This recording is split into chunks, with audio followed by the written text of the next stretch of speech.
আমরা যাতে ঈদ হাসি মুখে করতে পারি এই অনুরোধ, এই আহ্বান সরকারের কাছে জানাচ্ছি আপনাদের মাধ্যমে।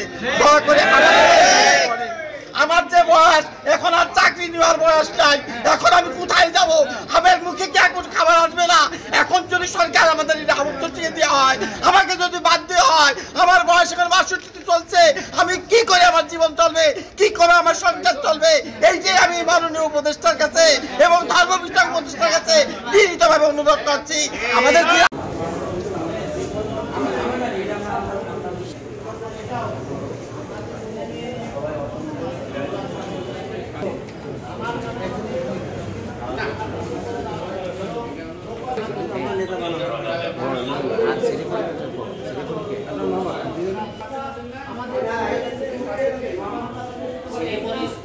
আমাদের দাবি বিগত 32 বছর ধরে এই প্রকল্পটি চলে আসছে এবং শিশু গণশিক্ষা কার্যক্রম মসজিদ ভিত্তিক মুসলমান বাচ্চাদেরকে কুরআন ও হাদিসের শিক্ষায় শিক্ষিত করে তাদেরকে মানবতার কল্যাণে নিয়োজিত করার চেষ্টা করা হচ্ছে এবং একজন মানুষ যখন উচ্চপদস্থ কর্মকর্তা হবে শৈশবকালে তার কোরআনের শিক্ষা দ্বারাই সে এটাকে কাজে লাগাইতে পারবে।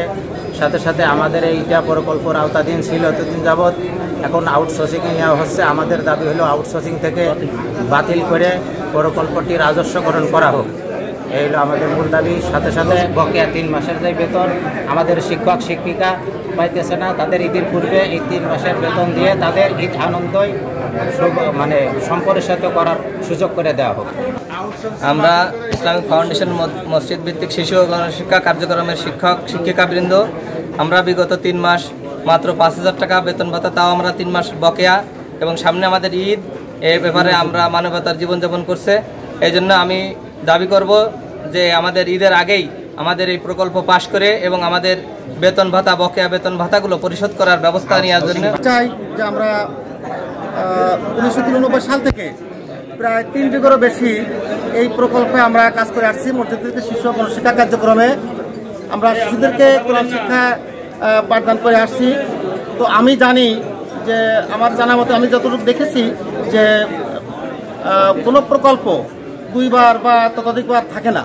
তো যেহেতু এই প্রকল্প 7ম প্রকল্প পার হয়েছে 8ম প্রকল্পের দিকে, তো এত বড় বৃহৎ এবং এত দীর্ঘদিনের একটা প্রকল্প, এই প্রকল্প আউটসোর্সিং বাদ দিয়ে এই প্রকল্পটাকে রাজস্ব খাতে উন্নীত করা হোক।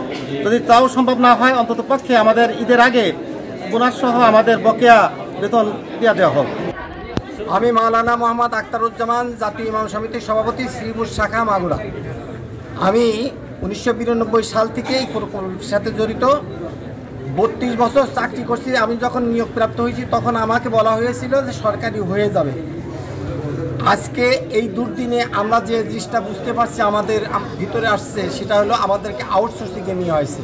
এই জন্য বাংলাদেশের প্রধান উপদেষ্টা ও ধর্ম বিষয়ক উপদেষ্টা মহোদয়ের কাছে আমাদের আকুল আবেদন, জোর দাবি, এটাকে আউটসোর্সিং বাতিল করে এটা রাজস্ব খাতে নেওয়ার জন্য, সাথে সাথে বেতন ভাতা যাতে পাই, আমরা যাতে ঈদ হাসি মুখে করতে পারি এই অনুরোধ, এই আহ্বান সরকারের কাছে জানাচ্ছি আপনাদের মাধ্যমে। দয়া করে আমার যে বয়স, এখন আর চাকরি নেওয়ার বয়স নাই, এখন আমি কোথায় যাব? আমার মুখে কি এখন খাবার আসবে না? এখন যদি সরকার আমাদের আউটসোর্সিং দেওয়া হয়, আমাকে যদি বাদ দেওয়া হয়, আমার বয়স এখন 62 চলছে, আমি কি করে আমার জীবন চলবে, কি করে আমার সংসার চলবে? এই যে আমি মাননীয় উপদেষ্টার কাছে এবং ধর্ম বিষয়ক উপদেষ্টার কাছে বিনীতভাবে অনুরোধ করছি, আমাদের